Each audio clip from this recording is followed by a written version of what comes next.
Sports fans of Real Talk and Hoops Insight, stay in the game with NBA legend Sam Mitchell. Now you can show your love for the In the Game podcast with exclusive merch from the In the Game online store. Coffee cups, caps, grab bold t-shirts, cozy hoodies, sleek thermal drinking cups, and more. It's all with that signature Sam Mitchell swagger. Visit InTheGameStore.com today and get in the game with Sam Mitchell, because it's more than a show. It's a lifestyle on the In the Game Network.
Yo, what's up? This your boy, Home Team Brandon Leak.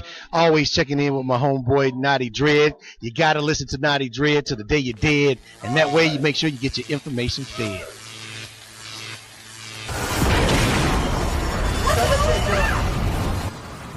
Holy.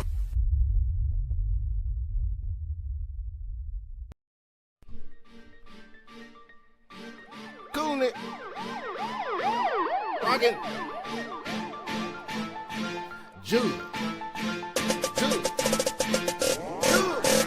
Call people for me, cause I'm on fire. Always getting high, smoking la la la. Big rims on my car, so I'm sitting in the sky. 3 bad bitches with me, that's my night.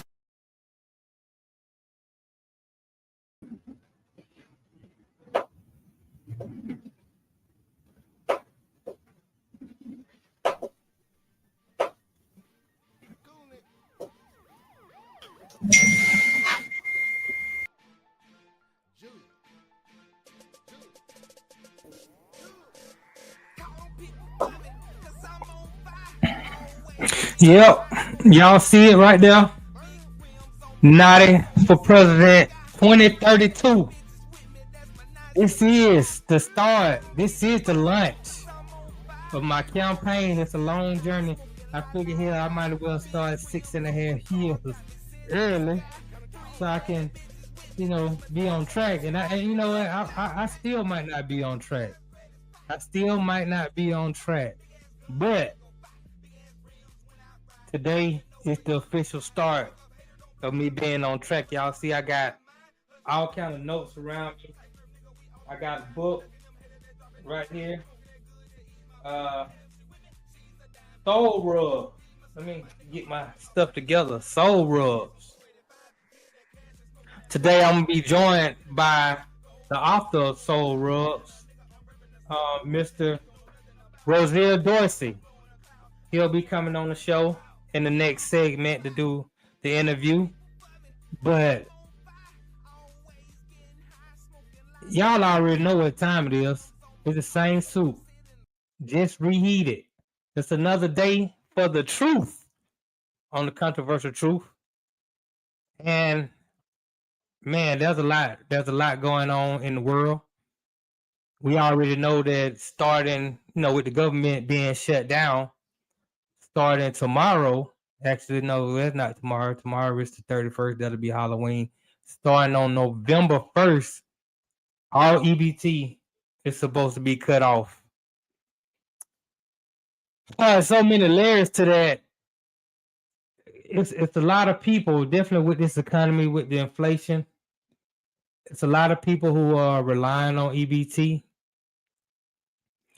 And it's a lot of families that are going to have to be pulling together to help those who is going to be having a hard time eating, feeding their children, feeding their families. And so I'm kind of mixed on, the whole EBT thing, but I do believe everybody has, just by being born, by being human, there's three things I believe that every human should have, and one of them is food to eat. So hopefully they get this government shutdown resolved real soon. And they're saying that this could go into December. So I guess we're going to have to wait and see how this all turns out, how it all works out. Another thing I saw, and I don't know, I like to get my facts straight, but there was a governor who pretty much said, he feels so bad that the chimps are going to go hungry. And then he tried to backtrack by saying, I wasn't talking about black people, as if black people are the only ones that gets assistance from the SNAP program. And that couldn't be further from the truth. So I just wish definitely our people who supposed to be the people that are supposed to be our leaders, if y'all lean on them that way, then that's up to you. But you see the type of rhetoric they talk. I mean, we just saw where was the last month where email got exposed of some people. I think they call themselves the Young Republicans. And some of the remarks they were using, some of the language they were using, some of the racial rhetoric they were using, and these are supposed to be future senators, future governors, future House members, future Congress people. At that point, it's time to purge. It's time to purge America from all hate and all evil. I think it's well overdue, and we can keep talking this till we blue in the face. I mean, we've been having these same discussions before I was even here on the planet. Some of the same discussions when I'm reading my history books, when I'm learning about Dr. King, and I'm learning about JFK. When I go back and I'm reading about Roosevelt and amongst other people, these issues were around in the 40s and the 50s. I mean, these issues go back to Reconstruction, post-slavery. And we already know the issues prior to that. So there's some things I wanted to bring up before I dive into a couple of my topics that I want to just slide through real quick. So my first story here is that the Senate Republicans defect. They reject Trump's tariffs on Canadian goods. Okay, so Donald Trump decided to give a 10% extra tariff on top of Canada after they made an ad using Ronald Reagan that kind of, he felt disrespected about it. And I'm just gonna play my clip real quick, and then we'll talk about it a little bit more. President Trump announcing that he's slapping 10% additional tariffs on Canada after that controversial World Series ad featuring Ronald Reagan aired. Here's President Trump taking to Truth Social. I'll read it in part, Joey. It says, quote, Because of their serious misrepresentation of the facts and hostile act, I'm increasing the tariff on Canada by 10% over and above what they are paying now. Thank you for your attention to this matter. Now, Canadian Prime Minister Mark Carney arrived here in Malaysia earlier tonight. President Trump says he has no plans to meet him. The controversial ad the government of Ontario first ran during the Toronto Blue Jays playoff run, the ad selectively edited a speech by Ronald Reagan after the former president had put tariffs on Japan. Trump says, like Reagan, he believes in fair trade. The president spoke about the ad aboard Air Force One earlier. I heard they were pulling the ad. I didn't know they were putting it on a little bit more. They could have pulled it tonight.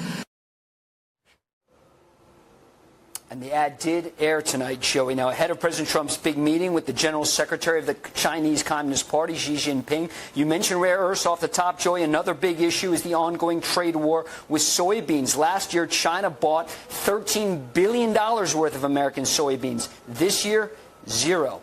And as China's beef... Now, my whole point in the showing that was not about the tariffs. I'm not here to debate right now whether the tariffs are a good thing, whether they're a bad thing, whether it's hurting American people or not. My whole point is to show that a small contingent of Senate Republicans again joined with the Senate Democrats to reject President Donald Trump's tariffs, this time on Canadian goods. Now, the Senate advanced a resolution from Senator Tim Kaine from Virginia, a Democrat from Virginia, on a bipartisan basis to determine the emergency powers Trump used to declare retaliation tariffs against Canada earlier this year. Roughly the same core group of Republicans, Susan Collins of Maine, Rand Paul, and Mitch McConnell of Kentucky, and Lisa Murkowski of Alaska, joined Senate Democrats to reject the duties. Senator Thomas Tillis, a Republican from North Carolina, opted to vote against this latest attempt to reject Trump's tariffs. My whole point is this. Donald Trump does nothing by himself. It's so easy for a lot of people to always come and, they want to blame Trump for everything. Trump did this, Trump did this. Now, Trump might want to do a lot of things, but this is not a dictatorship that's being run by the United States of America. There's checks and balances that have to be made. And you can see right here, the Senate had to come together to reject this new tariff that Trump tried to put out. So when you see things happening and things that Trump does want, or things that are going by that you disagree with, you have to understand it wasn't one man who made that decision. This is why we always say, make sure that you vote locally. Those local votes are important. Make sure you going to vote for your senators, your congressmen. These are the people who are making decisions. The judges that you do get an opportunity to vote for, your councilmen. These are the people that are making the decisions. Donald Trump is not making all the decisions, people, but he has people who are in agreement with him. He has constituents out there who are going to vote and put people into place because they do want to see certain things done. So you have to understand that. My other point into bringing this story up is this. It seems like it seems like the Republicans and the Democrats can get together when they want to get together and make something happen. Right now, throughout the media, it just seems like the Democrats and the Republicans are so at odds with each other that they don't want to agree on much of anything. Henceforth, why we have the government shutdown right now. But this latest news report that I read shows that they are capable of getting in the room and deciding this is not what's going to be good for the American people, or this is going to be good for the American people, and they can come together and they can get things done. I think they need to do more of that instead of this war that's seemingly happening between them in the media, where one side is portraying the other side as evil and the other side is doing the same thing, and they're just not coming together for the sake of the American people. We gotta do something about that. I also just read another story that struck me that Trump. Let me get my stuff together. I gotta doing the one man today, but Trump directs Pentagon to match Russia and China in nuclear weapons testing. And the thing that was interesting about this article that I'm reading, and this is from The Guardian. Donald Trump has instructed the Pentagon to immediately start matching other nuclear powers in their testing of nuclear weapons, specifically citing Russia and China. This is and the thing that I'm looking for this part in this article that really got to me. Now, the last four nuclear tests by the U.S. codenamed Nevada was carried out on the 23rd of September, 1992, at what is now called the Nevada National Security Site. In response to Trump's post, Nevada Congresswoman Dina Titus posted on X, "Absolutely not. I'll be introducing legislation to put a stop to this." Now, what I was surprised by is the number of warheads that Russia's supposed to have. They're supposed to have over 5,000 nuclear warheads. And China also has over 5,000 nuclear warheads. And it just concerns me. Okay, here's the numbers right here. Russia currently has the most confirmed nuclear weapons with over 5,500 nuclear warheads, while the U.S. has 5,044 nuclear weapons, and that's per the International Campaign to Abolish Nuclear Weapons. That just seems like a lot of nuclear weapons. And at a time where it seems like a lot of different countries, especially what we call the powers of the world, the Russias, the Chinas, the United States, a lot of them seem so on edge that it's almost scary to think about the possibilities of what could be coming right around the corner. And we don't know. Sometimes the media, it seems like they fabricate stories or they exaggerate the stories. But you hear about Trump meeting with Putin. He's disappointed in Putin. He's threatening with this or he's threatening with that. Putin is threatening with this. China this. At some point, it's possible that they could butt heads. And having that many nuclear warheads is that's just something that's concerning. Now, I was reading that Trump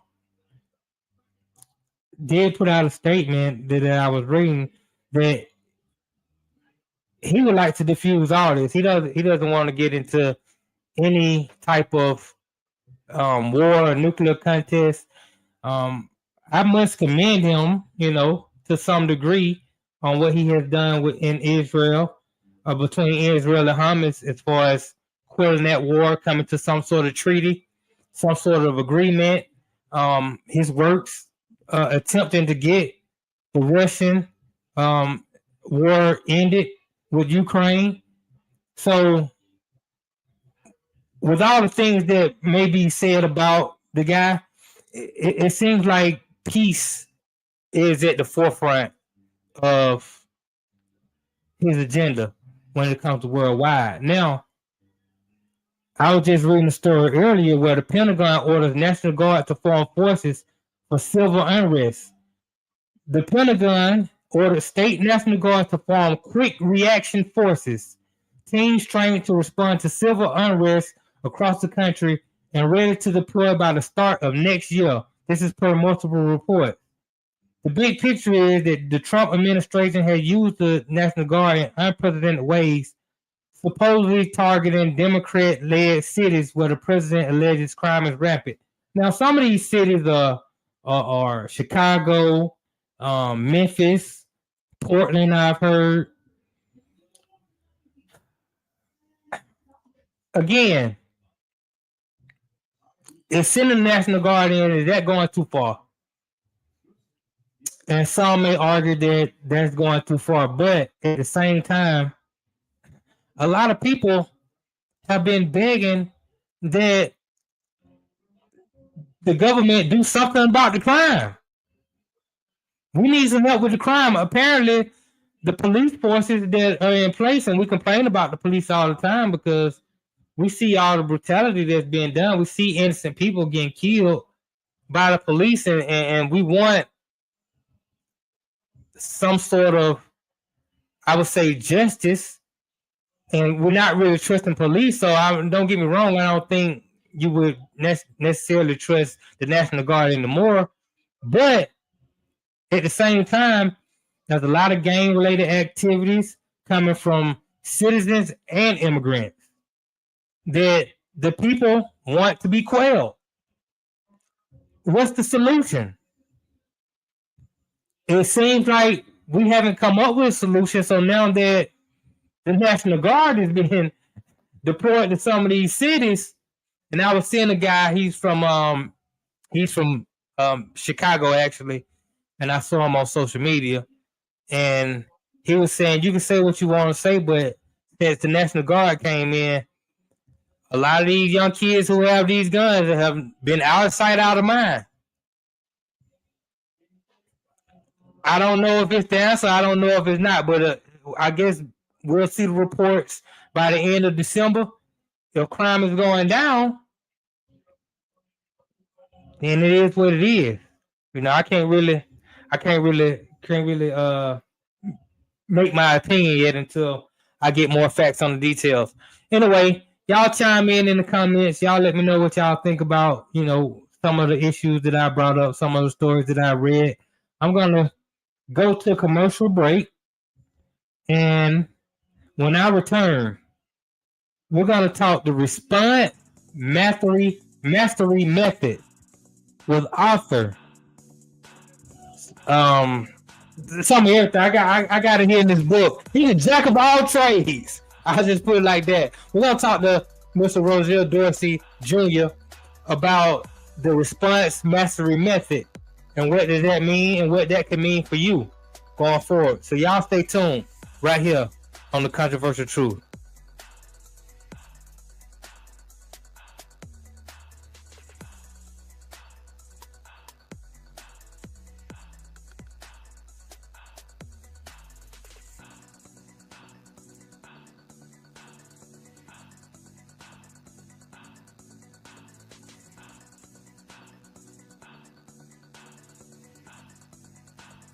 Sports fans of Real Talk and Hoops Insight, stay in the game with NBA legend Sam Mitchell. Now you can show your love for the In the Game podcast with exclusive merch from the In the Game online store. Coffee cups, caps, grab bold t-shirts, cozy hoodies, sleek thermal drinking cups, and more. It's all with that signature Sam Mitchell swagger. Visit InTheGameStore.com today and get in the game with Sam Mitchell, because it's more than a show. It's a lifestyle on the In the Game Network.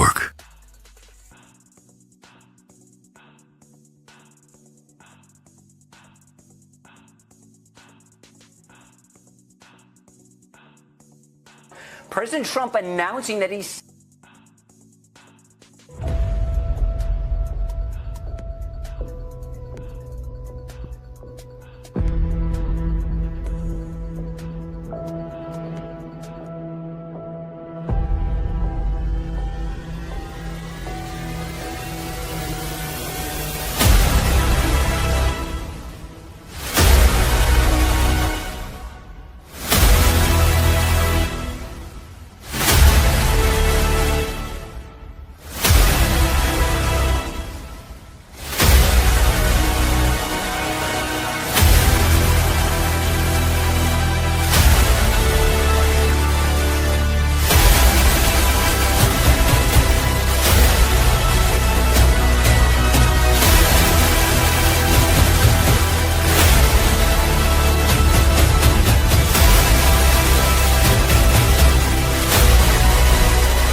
Dr. Rosier Dorsey. Yes, sir. So I have you here as Thank you. a former insurance claim adjuster, a school teacher for 17 and a half years, a school administrator for 17 and a half years.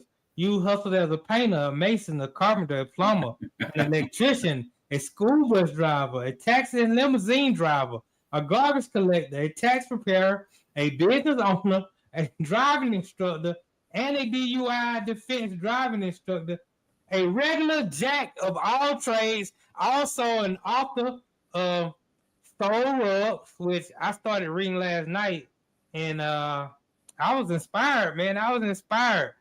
Welcome to the show. Thank you, sir. Thank you. I've been blessed by the best. Blessed by the best. I see. I got a lot to discuss with you, but Okay. let me start by asking you, because I was reading the book yesterday. I started reading the book, and I realized something that I didn't realize, because I've known you for a while, but I didn't realize that you were born and raised in Haiti. Yes, sir. So, tell us, how was it growing up in Haiti, and how did that journey bring you to the United States and becoming a school administrator in the U.S. for over 17 years? Yes, sir. Well, I spent my first 19 years of life in Haiti, migrated in 1973. And Haiti is an interesting country, but my childhood in Haiti can be characterized as being interesting. Interesting in that I started my academic preparation by my father. He got me to learn how to read and write before I started school. But back then, that was the process. You didn't just go to school; you had to get ready. You had to be tested to be accepted at a school. So your parents had to get you ready. When you were accepted at school, you were able to read and write, and of course speak. And in Haiti at the time, the official language was French. It's still official language, but they're accepting the Creole now. So by the time I started school, I was speaking two languages already, French and Creole. Yes, sir. So it was interesting, but I do believe that it prepared me to go and in the world and accomplish what I've been able to accomplish, to serve how I've been able to serve. But I really attribute all that to the work of God, because God is a wonderful God who has done things in my life that are just miraculous, things that I can take credit for anything, because he's done marvelous things for me, and I know he has much more for me to do. So that's why I'm here. That's why I'm here. I don't think that I was put on this earth as an accident. I do believe that I have a purpose, and I do believe that if you read at the back of the book there is a piece that I call "Dying as a Butterfly." That's what I would like to, dying as a butterfly. I would like to have been able to contribute something, and I think I've contributed, but I have more work to do. We talked about this yesterday. I'm working on the Response Mastery Method, which is a book that is a faith-based book that will help people who have had issues to align their lives with God's will. Because once we are aligned, we have a better chance at responding properly. We all have problems. We all have things that are done wrong. But once we get to the point where we can prevent those things from happening again, we are on a better path for peace and prosperity. That's what I was going to ask you. I was going to ask you about the Response Mastery Method. What is it, and what's the inspiration behind it? Well, what it is faith-based strategy that anyone can use to get their lives straight, to let their lives in order, to benefit from the promises of the Lord, which is peace and prosperity. We are all in the same position when it comes to the goodness of God. He loves all of us, and he gives us exactly what we need. And a lot of times we get a lot of things that we won't really want. But what we end up doing, of course, sometimes is move away from him. We think that we are responsible for our own things, and we are, and we're responsible for our actions.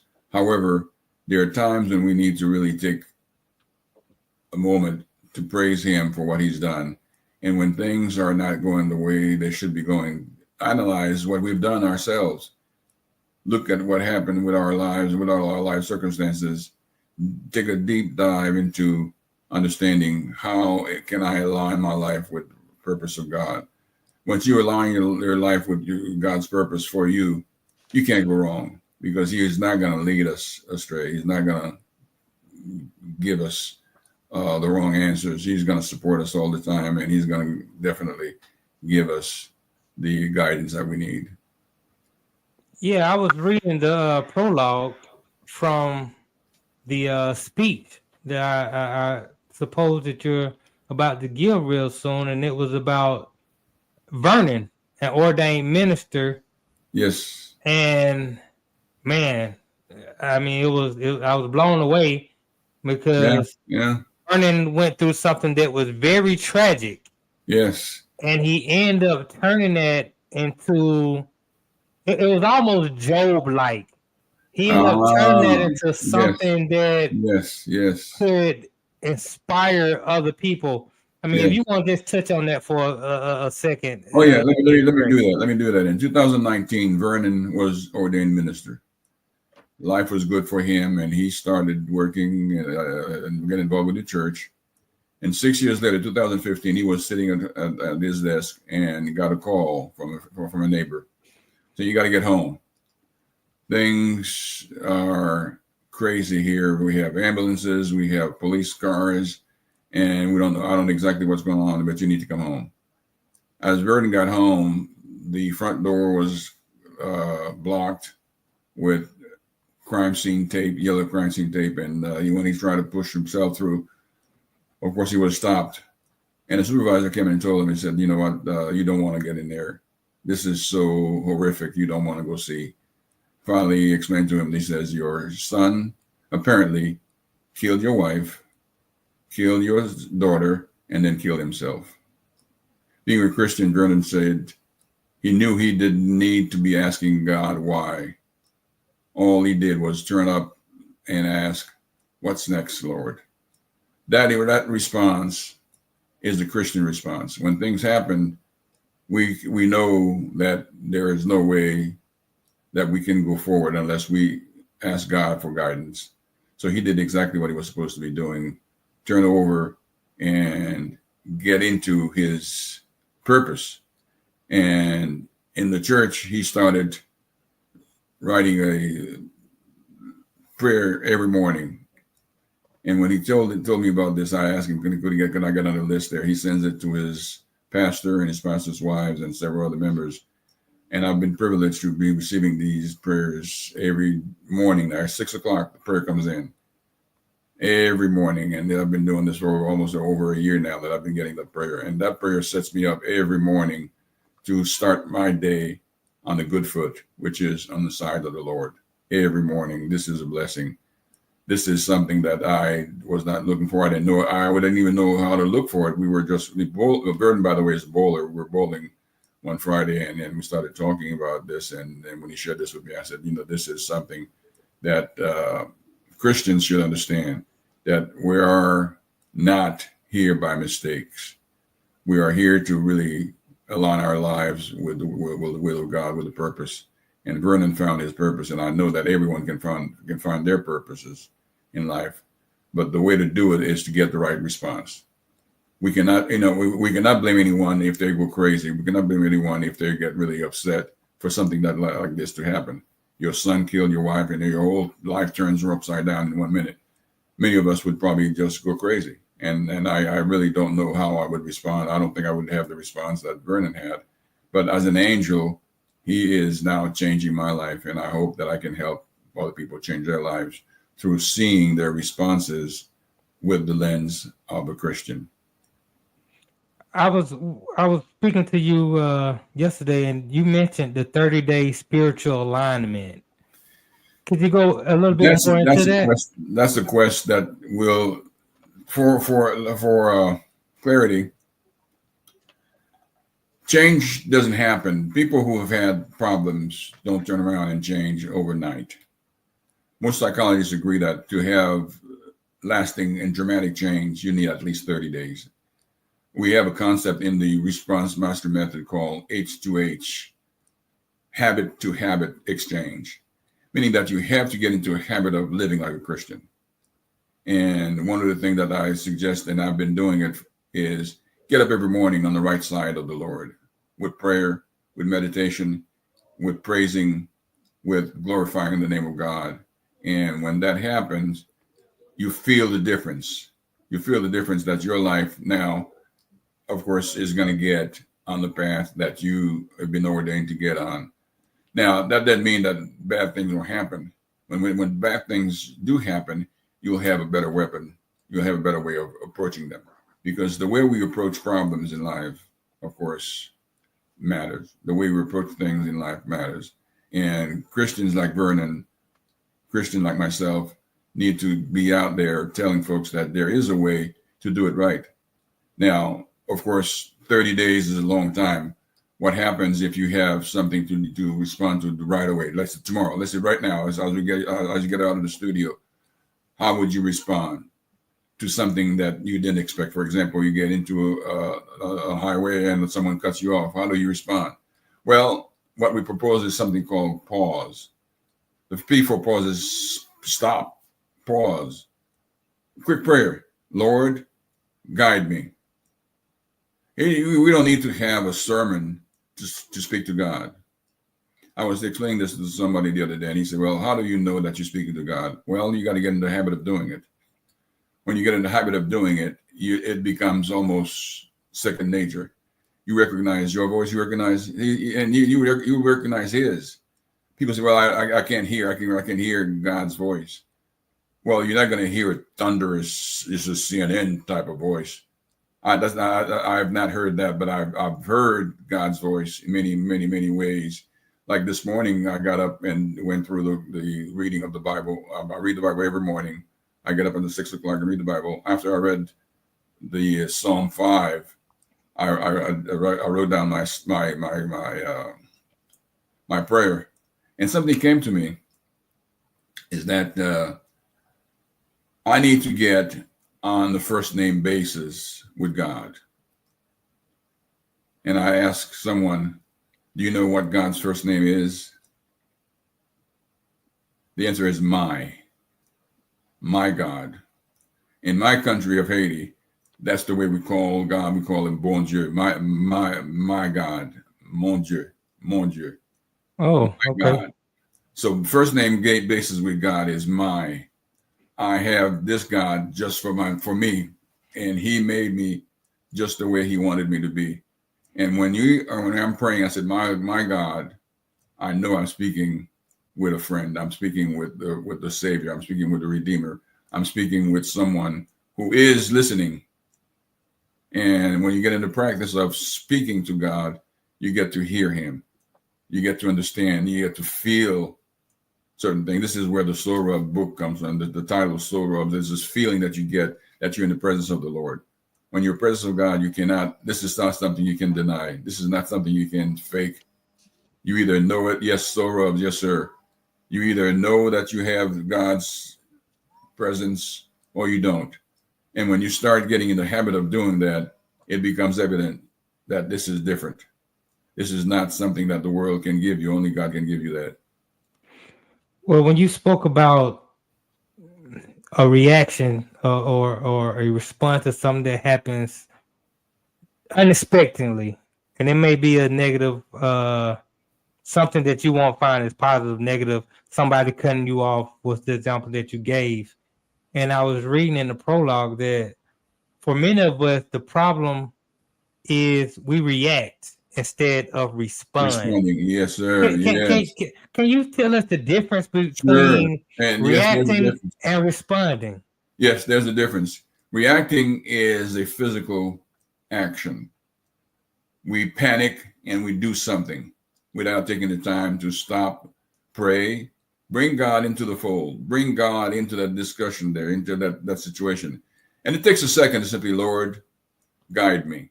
It takes a quick second before we get upset, before we respond in a way that could aggravate the situation.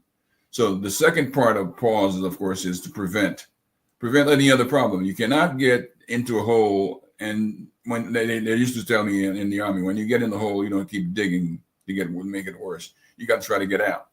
So to try to get out, you got to prevent any other problems from happening. So if someone cuts me off, I'm not going to chase them. I'm not going to get into a situation where we may end up with a gunfight. That's not what I want. I want the resolution. And at this point here, peace, after asking God to give me the guidance, usually is what comes with me. It's peace. The Lord says, hey, this is not something for you to go crazy about. Just let the fool go. When you start getting close to the point where you are praying all day long, like Vernon, he prays, he says, throughout the day, you understand that the Lord is not going to put you in a position where you're going to hurt yourself or hurt somebody else. And that is the way we respond. And responding is to think, analyze the situation. It takes a quick second to analyze the situation. Someone cut me off. Okay, what's the trigger? And is it my pride? What am I being upset about? What am I being upset about? If you ask that question, logically you get to understanding this is not a big deal. Now, of course, there are problems that are bigger than just someone cutting you off. There are things that will come at you. I was saying to somebody, we've heard the saying that when life gives you lemon, you make lemonade. But what do you do when it's the brown stuff? What do you do with it? There's stuff in life that's just tough. We have a lot of folks who are suffering right now. I was in Australia about February in a public restroom, and I saw a sign that says 47% of Australians are suffering from mental illness. I read something recently that somebody mentioned that in the United States, 85%. We're accepting that we have all kinds of issues, and maybe they used to be around that we're not talking about. We're now talking about them. For whatever reason, we've accepted that this is something that is a problem, and it's a good thing because mental illness is a big issue. I was doing a presentation and I mentioned that, and I said, the way I see it, yes, there are bad things, but there are also some good things in life. One young lady who raised her hand and she said, have you been out there? I said, yeah, I've been out there.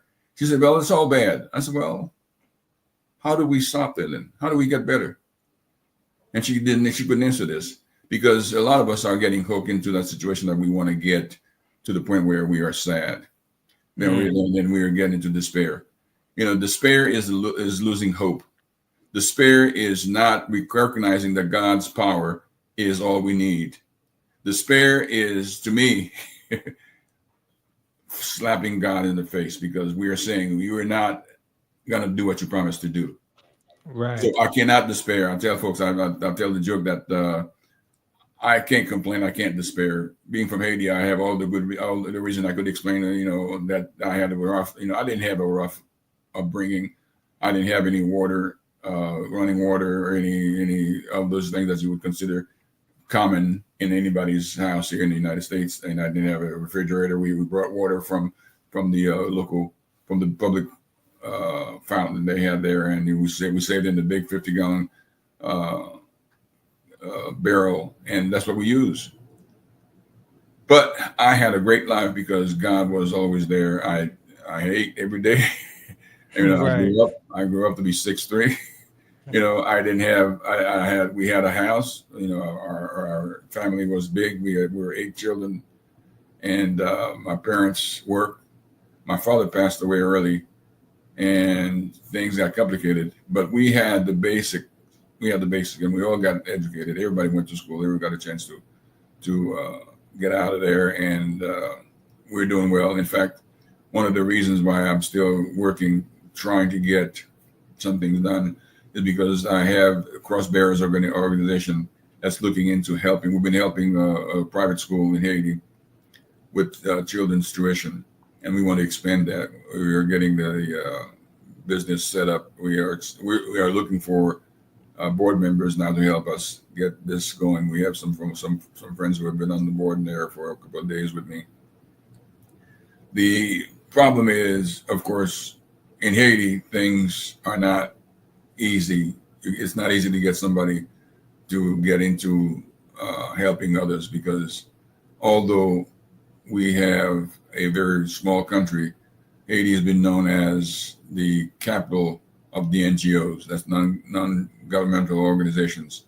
Mm-hmm. We have a lot of organizations that are in Haiti getting money. They used to get a lot of money from the U.S., from other places, but the problems are not being solved. We were going to get on board with a group of folks who are directing the rural schools. The guy shared with me that there are 334 rural schools. However, the situations are so bad, it's primitive, just outside with a roof and kind of a few pieces of wood. The kids are sitting right there on the piece. And if I show you a picture, you would definitely see this is not where it should be. And when I ask him, what's the plan? Well, we just need some help. We need, well, okay, how have you been surviving all these years doing this and never really brought the point that you need to change, you need to stop this? Well, the reason that he didn't want to stop it, because this is the tug that he gets on everybody's heart. When they see this, they want to provide the money. And he has a big staff. And I said, who's paying these people? He didn't want to answer this. How are they surviving themselves, the folks who are running this? Well, they're surviving from government money. They're surviving from NGO money. And they're not even seeing this is not something that God would want us to do. We would not want to be in a position where we continue to use children to make money, to make ourselves better. So I continue to really have hope that things will happen, because I do believe that the Lord has a reason for me to get involved in this. Right. I'm reading, last night I was reading your book, Soul Rub, and there's some that struck me and I underlined it. It says, we are not human beings having a spiritual experience. We are spirits having a human experience. I thought that was very interesting and very telling, because my mindset is already in the same alignment. So that's not my saying. That's not mine though. I borrowed it from according to Father Stu. Yes. Right, give him credit for it. Yes. That's the quote. And I do believe that we are a spirit, and we know that we are a spirit because we are made of spirit. God is spirit. God made us. Now we do have a human experience, but this is not the end. This is not how the story ends. The story ends with a transitioning to full spiritual spirit, and then living in heaven with the Father, and that's what I believe. However, the spiritual part that we have is often neglected. Why? Because sometimes we look at it as something that's unknown, something that really is strange. But the big mistake that we make is that we forget that we have a spiritual component. We have the Holy Spirit. When Jesus left, he gave us he left us with his Holy Spirit. He left us with his peace, not just as the world gives the peace, but his peace. We are entitled, we are ordained to have peace and prosperity, not because we have done something great, but because we have been redeemed. Because the Lord loves us so much that God sent us his only Son to give us the template for a life that is prosperous and, of course, peaceful. So we're not alone here. We're not alone. We do have something that we can use, and a lot of times, unfortunately, the first thing we do is get to ourselves, thinking that we should be the ones taking care of business, where we could simply turn in the word and say, Lord, Holy Spirit, guide me. And he will, because that's his job. That's his job. He's a comforter. He is a guidance. He's Mark Twain said that human beings are the only animals that can blush. And the reason he says that is because when we make mistakes, when we do something stupid, when we lie, there's a spirit inside of us that says, hey, you know that was wrong, don't you? Right. And that voice is the Holy Spirit's voice. It's our conscience. And I don't know other animals that have conscience, but we have a conscience, and the conscience is God in us. We are made. The NIL for us is really simple.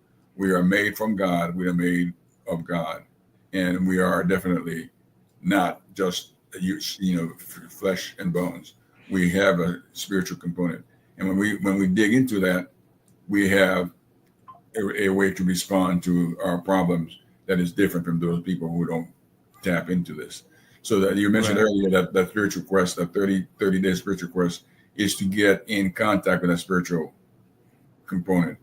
As you do this over 30 days, I do believe that you can get to the point where you start getting closer to your spirit, knowing who you are, knowing who your spirit is inside of you. Contacting that spirit often will give you a different perspective. You will have a response that is definitely clearer and, of course, aligned with God's will. Right. Let me real quickly before we get out of here.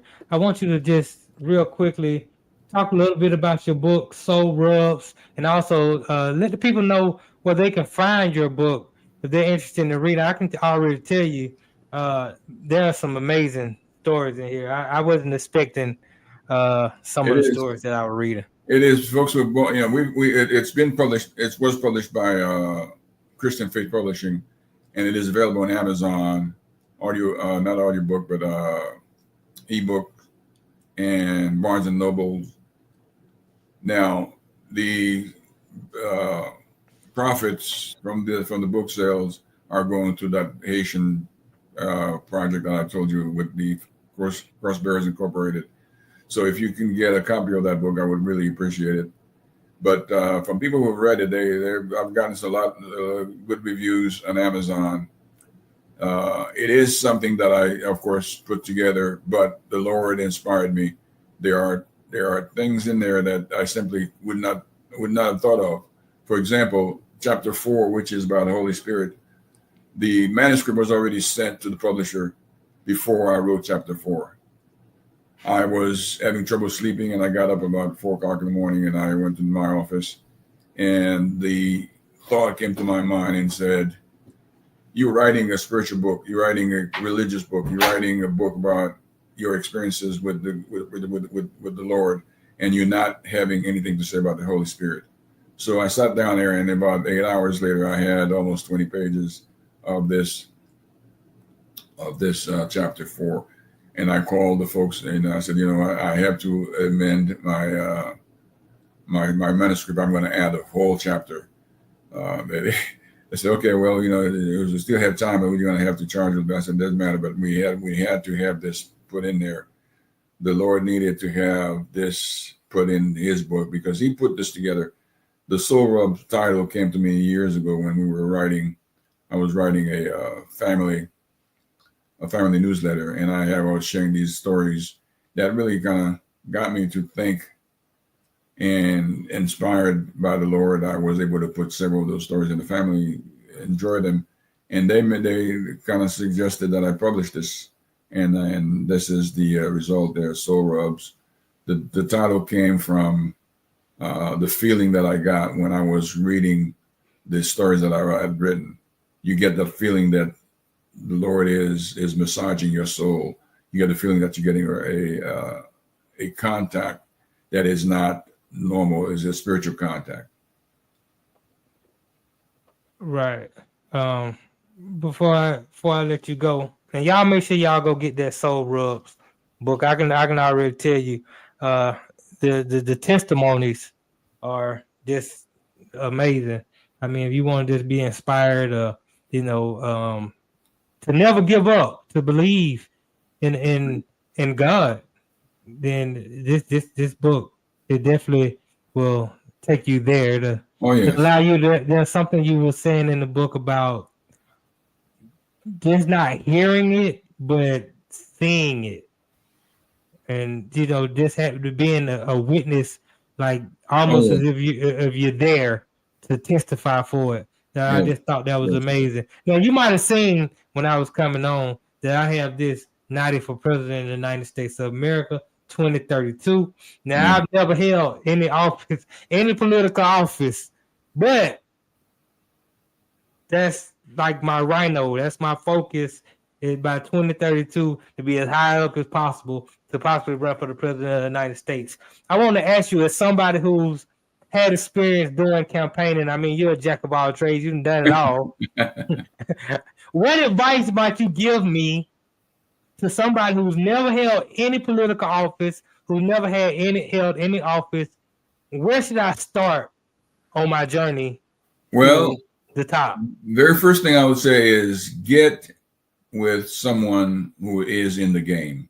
Now, the game, a lot of folks don't understand. The game is run by machines. Okay, there's not one person who can run for anything by himself and win. Can't do it. You have to get in the game because there are two major parties, and they can raise money for you. They can put you in a position to win, but these folks will give you all you need to know. And of course, they will give you the knowledge that you don't have right now, that this is not a game. Politics is very serious business in the United States. So I would say find something small, I don't know what your affiliation, if it's Republican or Democrats, there are, of course, people who are in Georgia who can lead you on. There are meetings that are held with both parties. Even the Libertarians have some representatives, and they can get you to first of all understand and see where there is a possibility of getting in. Usually, local offices, the easiest ones I've heard would be to run for a school board or something local that will get your foot in the game. There is, of course, 7 years to your presidential run there in 32. That's plenty of time to get in the game. However, as you probably know, it will take some name recognition. It will take a lot of money for you to raise yourself to that national level. But on the local level, you won't need that much money. You won't need that much recognition. You will need local recognition. You will need to be involved. And you will need to have a platform, of course. You'll need to have something that's going to come in. If you're coming into for example, into the education arena where you want to run for a school board, you will first find out, okay, and go to a school board meeting and find out who is about to get off, who's vulnerable, what district are you in, which group would you be serving, and which schools would you be under your district there, and find out if there is something that is a problem, how can you fix it? Politicians, of course, have a bad name. Not too many people trust politicians, but they do serve a purpose. What they do, they find answers to many of our problems. And they fix some stuff. They missed a lot of stuff also, don't get me wrong, but they fix some stuff. They come up, and the folks who do their job properly, what they do, they find a way to get problems solved, not to really stay in office. There's some who just decide that's all they want to do for the rest of their lives. So they keep us hanging on, and they keep problems. And a lot of times they don't want to solve problems. They just want to be repeating the same problem, so they can just have a cry to get folks to vote for them every 4 years, or every 2 years, or every 6 years, whenever. But there are those who do, and there are some good ones who have done some magnificent things, who have changed our world. We cannot really live without them. I wish we would get rid of the bad ones, but the bad ones are part of the entire process. The bodies that represent us work for us. Sometimes they don't realize that they're working for us, but sometimes we don't really hold them accountable either. Right. We have to kind of get them to understand that this is not the way we want you to run. We don't want you to simply come in every 2 years and call on me to go vote, or call on me to give me some money. What have you done? We have some local positions here, and right now there's a small, I don't know if it's a small, you would call it small, but the on the 4th, there's an induction here, and in DeKalb County, there's the commission and the two Republicans who are the incumbent, and they've been spending a little bit of money, and there have been some money spent on the two Democrats. They want to replace them, and I don't know how that's going to go, but this is the 4th. I plan to go and vote. So my advice would be really ask yourself, first of all, my advice is always turn to God and ask him, how can I serve? Because if we are really serious, we need to understand that we do not have the power that God has. Okay, we will never have what God has. He is leading us. He is using us, and we align ourselves with him. We said, God, what do you want me to do? Like Vernon says, what's my next move? What do you want me to do? Guide me, use me. If you ask the Lord to use you in politics, he will give you the guidance. He may not be the answer you want to hear, but this you will get an answer to understand, okay, do I really need to get into politics? You may feel that you need to, but I would say pray on it and get in charge of your own journey with the Lord, because that's where it all is going to end. Right. At the end of our days, when we finish, we'll need to be answering the questions. And the questions will be, what have you done with the job I've given you? Have you served your brothers and sisters? Have you fulfilled your purpose? What have you done? Now, I appreciate that you're motivated to get into politics, because there's a lot of good service that people do get from good politicians. But there are other ways that you're already serving. That podcast, of course, is helping folks get the news out, understanding, and get them thinking about things. So, again, ask the Lord to guide you to see if this is what he wants you to do. He'll give you the answers once you ask. Right. And once you ask and you get talking, when you get to talking with him on a regular basis, we are asked to pray incessantly. We are all day long. And it doesn't have to be a long sermon. We don't have to really have a 15-minute prayer. We just simply say, Lord, give me a sign, Lord. Right. Help me find somebody who can guide me through this. Help me find someone who will give me the knowledge that I don't have. And there are folks out there who will be able to, to invite you to a meeting and sit you down and give you all the information that you need. Right. Well, I appreciate it. Those was some sage words coming from you. I appreciate it. I appreciate you coming on the show today to just, man, I think there's a lot that can come from this. I think there's a lot that people can get from this. So, definitely in these times right now, to just stay grounded and to seek answers from the Lord, just to seek answers from God, and not give up, and understand that you're not by yourself. You always have somebody who's walking that path with you. So we really appreciate you coming on today. We appreciate you. Thank you, sir. Yeah, so I'm gonna have to get you back, man, because there's a lot of I could have talked to you for another 30 minutes or an hour. The show ain't that long, but there are other things that I could have dissected today that we didn't have time to get into. But I really appreciate you stopping by and you giving us that great word. Once again, people, go to Amazon and get Soul Love, Roger Dorsey. We appreciate you. Until right. And I'll be back after the break to close up the show and give my parting thoughts. So y'all stay tuned right here on the Controversial Truth with your boy Naughty. Stay tuned.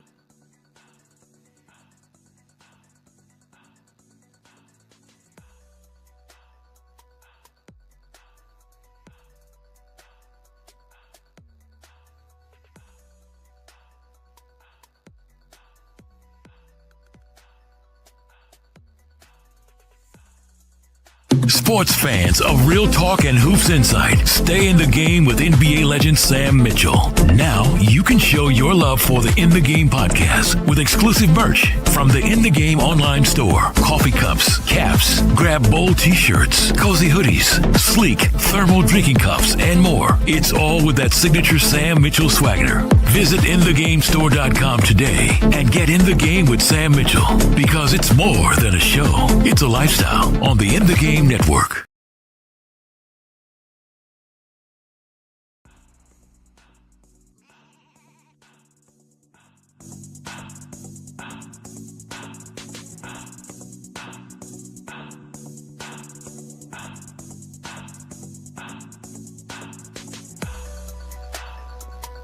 Yes, sir, I'm back.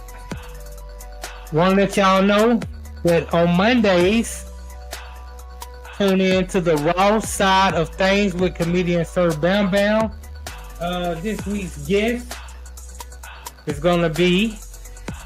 Hold on, I got the information right here. I just don't want to get her name wrong, because you know how these comedians be. Sometimes they'll get on here and they'll embarrass you if you got it wrong.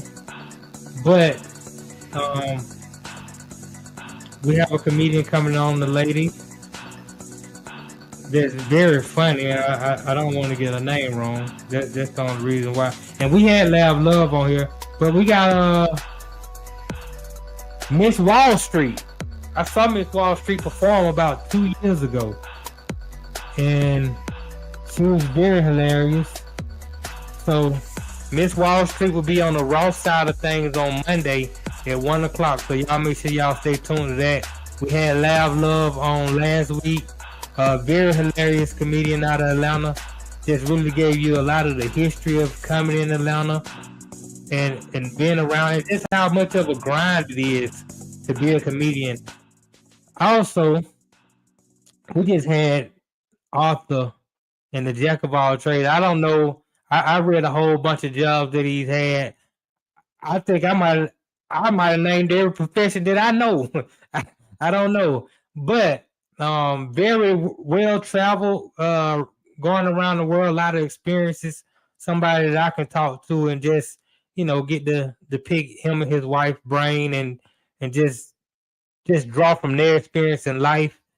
And one of the things that I wanted to do, that I was told to do by a voice that I was listening to, is I think a lot of times we're entertained a lot, definitely. And I'm right now I'm going to just speak to Black people in my community and communities beyond. We're always entertained. We get entertained by the music. We're entertained by the movies, the television. We have the sports that we're being entertained by. It's just a constant entertainment. And as Mr. Dorsey just stated, which was right on time, politics is a very serious game here in the United States of America. And a lot of us don't pay attention to it close enough. Now, don't get me wrong. Anybody who knows me, I'm sort of a rebel. I'm sort of anti. A lot of times I've been growing up anti-government, but at the same time I understand that this is the United States of America. This is where we live, and that there is a game that's being played that we're gonna need to know the rules to. If you don't know the rules to the game, then you can't have any sort of strategy. You can't even you don't know what your next step is gonna be. And a lot of us are ignorant when it comes to a lot of things, politics. On the last show I did called The No Show, we would give you the commandments. We would let you know what the first commandment is, what the second commandment is. All this was the third, fourth, all the way up. I think we stopped at like 14. But the whole point is, and I'm going to continue doing that on this show, but the whole point is for you to know your rights. So you can know what the laws are, so you can have some history on where they're coming from, so you can have an idea of what might be outdated, what might need to be updated, what kind of change that we're able to make as a people. Because once again, as Mr. Dorsey pointed out, the politicians, they work for us. And we always got to remember that. We got to hold their feet to the fire. I live in DeKalb County, in Georgia, and we have town hall meetings every other week, every month or so. And a lot of times when I'm going to these town hall meetings, I find that I'm the youngest person there, and it's a lot more elderly people there. But when you're not there, you don't have a voice. So you have other people speaking for you. You have other people determining what's going to happen with your tax dollars and the things of that nature. And then we sit around and we're entertained by this music, by this TV, by these sports, which is okay. You know, every now and again you want to escape from your reality. I get it, but you turn around and you complain when things are going awry in your life. When you don't understand why the mortgage is up, you don't understand why the electric is up, why the water has escalated, why the EBT is being cut off. You complain about it, but you also have to understand you were so busy, caught up in things that doesn't pertain to you, that you ignored the things that were pertaining to you, that were your responsibility, and then you don't want to hold account. You don't want to take accountability for you being ignorant and not having a voice when you have a voice, but you failed to use it because you want to spend all your time talking about what Cardi B is doing, or what Lamar Jackson is doing, or what the NFL is doing, the gambling. Okay, I get it, but at some point we have to take a step back and we have to focus on the things that are important to us in our community, in our families first. I was talking to a lady a couple months ago, and I said, I get it. You know, a lot of us are busy. We have work to do. We have to be here and there. It's hard to make some of these town hall meetings. It's hard to really get involved. But that's where family comes in my opinion. There were a time where we would get together as a family on Sundays or every other month or every month, just pick a day, and we would all get together and we would talk and we would eat food and we would fellowship together. And that time is a time where you can have one or two people from the family that is going to these town hall meetings, that is getting this information, and at that time they can share with the family the information that they're gathering. And then as a family, we can decide, okay, how do we want to move forward with the information that we have? What do we need to do with the information that we have to make the change that we see fit for ourselves and our community? We have to get back to that. Right now, everybody is so spread out as an individual that we really have no power, or not the same power that we would have if we would come together and have a fist and start punching. So that's something to just think about to everybody out there. Let's get the families back together. Let's start having family outings and being around your family, being around your loved ones, and out of everybody in your family, we just need one or two people to be involved and to have this information so they can bring it back to the whole group. And as a group, we can decide what we need to do as a family, what we need to do as a community, and we can let that grow out, and we can start having a say-so in some of the things that we often complain about but do nothing about. So those are my final words. That's what I got for you. And as Mr. Dorsey just told me, I got a long road to 2032. I got a long road. So today is the start of my journey. I agree that I need to listen. I need to listen to the Most High. I need to understand what is it that I've been called to do to help my community, to help my family, to help my friends have change and move forward in the United States of America and beyond. So until next time, I appreciate everybody from being here. Make sure again, Soul Rubs by Roseville Dorsey. Go check that out. Be inspired. You know, if it can help you, if it can help a family member, if it can just help one person, that'll be an amazing thing. I appreciate you. And until next time, The truth shall suffice. Peace.